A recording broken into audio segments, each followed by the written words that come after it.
Have you ever felt like your phone is controlling your life?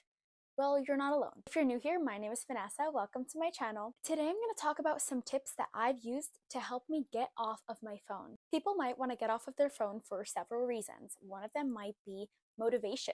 They're losing their motivation because they're constantly on their phone. They can't get anything done. They're using their phone as a form of procrastination. They feel like it's affecting their mental health. Maybe they have increased anxiety or depression. Or they simply just don't like how much their phone is controlling their life.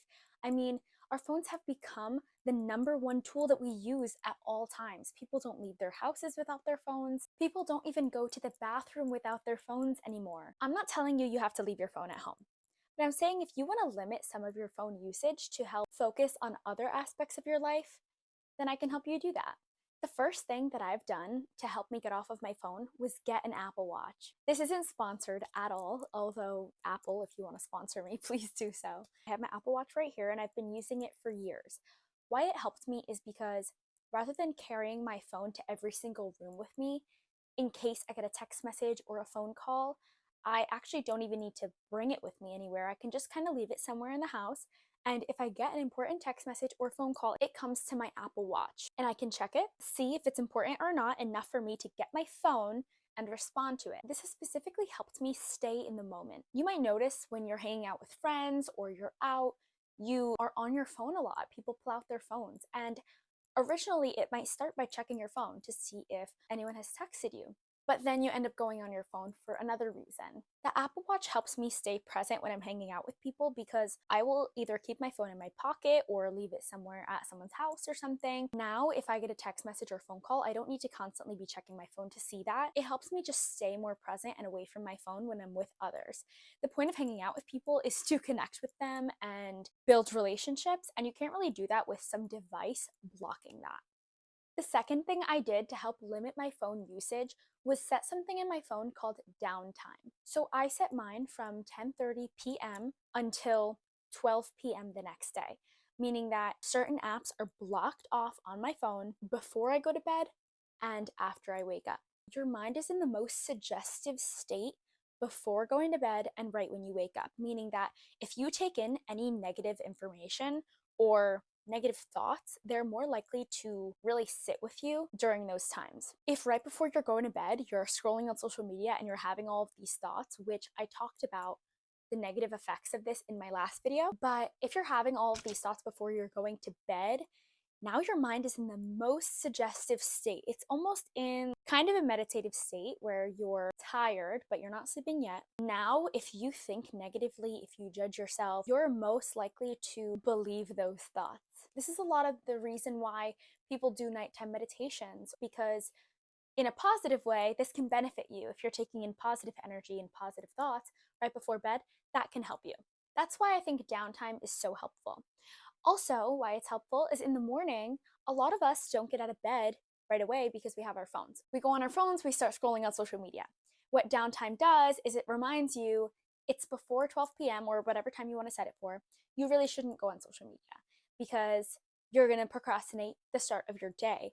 And starting your day off going on your phone is starting it off on the wrong foot. It does have that screen come up where you can ignore it, but what I like about it is that it's a reminder. I do have an iPhone, so I'll help you run through how you can set downtime on your phone. So first up, I opened up my settings and scrolled all the way down to screen time. Over here, you can see different sections. So there's downtime, which is what I'm going over. There's app limits, and that's when you can set time limits for each of your apps. And then there's the always allowed section. This is where you can set apps that are always allowed even when you have downtime on. So we're going to go ahead and click downtime. And here's where you can make your downtime schedule. So mine is set for 10:30 p.m. to 12 p.m. the next day. What I like about this is that you can ignore or bypass it whenever you need to, but it's more of a reminder to not use your phone before you go to bed and right when you wake up. Going off of that, the third thing that I've done to help me stay off of my phone is get an alarm clock. Rather than setting alarms on your phone and relying on your phone for every single thing like that, getting an outside alarm clock now gives you something to touch in the morning that's not your phone. So a lot of us, we have our phones right next to our beds. When the alarm goes off, maybe we snooze it. Or if we don't snooze it, we pick it up and we start going on our phone because it's like, hey, reminder, I'm right here. Once you have an alarm clock, you don't have that reminder of your phone right in the morning. You wake up, you turn off the alarm clock. You can like go ahead and check your phone for messages or whatever, but it's not the first thing that you touched in the morning. And it might be a way to kind of break that cycle of going on your phone in the morning. This also helps specifically if you have your alarm clock slightly away from your bed. Don't put it right next to your bed so that when you wake up, you snooze it. To get out of your bed in order to turn off the alarm clock is even better because now you're out of bed and you didn't go on your phone. Going off of that, having your phone even further away from the alarm clock is even better. The way that my bedroom is set up, I'm literally looking at it right now, I have my alarm clock on the outer edge of my nightstand where I can't reach it. Then I have my phone on my desk, so a completely different like furniture surface. That way that when I wake up, I have to get out of bed, I turn off my alarm clock, then the first thing I see is not my phone. I go to my desk and then I see my phone. Your phone is a device. It doesn't need to be with you while you're sleeping. It's a device that belongs on your desk or your dresser or anywhere else in your room that devices might go. The fourth thing that I've done to get myself off of my phone, and probably this is the most important one, I got this little device. This is not sponsored, but I would love it if they did sponsor me because I'm like a crazy advocate of this device. It's called Brick. If you're someone who's trying to actively get off of their phone, you might have tried something called time limits on your phone. You set certain time limits on social media apps or other apps that you want to get off of. The problem with this is that it sets a time limit, right? 45 minutes or 30 minutes or an hour. When that time limit's done, it gives you the option to ignore it. That's what's so difficult about this because eventually it becomes muscle memory to just click ignore and to continue going on your phone. This device is essentially similar to that time limit thing that you set on your phone, except you need this device in order to go past that limit. Basically, you buy this device, you get it from their website. Like I said, I'm not sponsored, but I can link this below if you're interested. It comes with an app that you download. You select social media apps or whatever apps that you want to block off at a certain time or whatever. You scan this device and it blocks off whatever apps that you chose. The only way to bypass and get into those apps after that is to rescan this device. What's good about this is that you can put this device in your kitchen, on your refrigerator. It's magnetic. You can put it somewhere in your room that's away from your work desk. You can put it just in your house and scan it before you leave for the day, and now you can't go on those apps. It's amazing. What's so good about this is that a lot of the apps that we don't want to go on, such as Instagram or TikTok, we actually click out of muscle memory. So many times I've been studying and I literally pick up my phone, meaning to text my friends a question about something that I'm studying, and all of a sudden I find myself on Instagram out of muscle memory. I did not even mean to. I meant to text my friends and all of a sudden I'm in a social media app. And then I end up scrolling there for like an hour, wasting the study time that I didn't even mean to waste. This device helped me so much because if I by muscle memory open up those apps, it literally comes up this screen and it says blocked. You can't access this. And in order to access the app, you have to go and scan your brick. And I just love it so much. If you are religious and you have Lent coming up or you're in Lent right now, a fun thing that I'm doing that I have done in multiple Lents before is I give up social media for Lent. It's such a fun challenge to really see what can happen during those 40 days without social media, how much productivity I get done, how much motivation I have, how much energy I have, how much it helps my mental health and my stress levels. It's really a crazy change. And if you haven't given up at anything for Lent yet, you should maybe add that into your giving up list. If you're not religious, totally fine. But you can just do a fun challenge for yourself and just give up social media for a certain amount of time. Give it up for a week and see where you go. The last thing that I've done to help me get off of my phone is put my phone on Grayscale. Essentially, this turns your entire phone into black and white and gray, and that's it.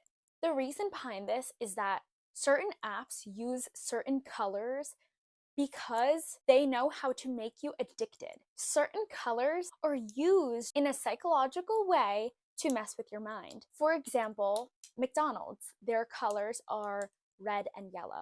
Those colors are linked to making people hungry. A lot of people use this in their everyday life. They put certain colors in their rooms because it makes them feel relaxed or happy. Colors are addicting, especially with social media apps, that are so stimulating already. These apps know what they're doing. They have psychologists and people that specialize in colors helping them figure out what colors they can use to keep you more engaged and more addicted to your phone. And so when you turn off the colors and you turn on grayscale on your phone, it reduces phone addiction directly. Apple has made this a little bit harder to get to in settings recently. I'll input a video here on how I did it. So here I'm in my settings. I scroll down to accessibility and then click display and text size. Over here, I scroll down to color filters and turn that on. It automatically goes onto grayscale. You can also adjust the colors however you want. It doesn't stay like this forever. I actually added it into my control center where I can just turn it on and off whenever I want so easily, and I'll show you how to do that too. To access your control center, you swipe down from the top right corner, press and hold the screen to edit, click add a control at the bottom, and then scroll all the way down to where it says accessibility, and then we're going to look at vision accessibility, and you'll see color filters right there. Click that, and then it gets added so that you can easily access the grayscale whenever you want. Since I've been giving up social media for Lent, my social media apps have been bricked now for like a week, but I still find myself going on my phone trying to find some sort of stimulation, some sort of entertainment from my phone because that's what I'm used to it being for me. When your phone is on grayscale, you literally just don't want to be on it as much. It's not as stimulating. It makes your phone look like just a tool, the way that it was meant to be in the first place. We got our phones in the first place as tools. We thought, this is great. We have a device that we can text message people and call people from different areas. And then it was, wow, we have a device that has a calculator built into it and a timer so that we can use these tools rather than carrying calculators around with us or having to do mental math. That was great. Then our phone became, this is portable access to the internet. That's amazing. We don't need to carry our computers with us everywhere or find a computer anytime we want to look something up. And then it became way more than that. What started as just a tool to help us with everyday life and make life a little bit more convenient turned into something that we rely so heavily on that we're unable to live without. And it's not supposed to be that. It's funny because I'm filming this on my phone. So I clearly rely on my phone a lot and it's so helpful and it is so useful in that way. But to separate that tool from something that's controlling your life is so important. It is a tool. So use it as a tool. Don't use it as your life. Thank you guys for watching. Please like this video and subscribe. Comment down below which one of these you're most likely to try and let me know if it works for you. Turn on the notification button below so you get notifications every single time I post.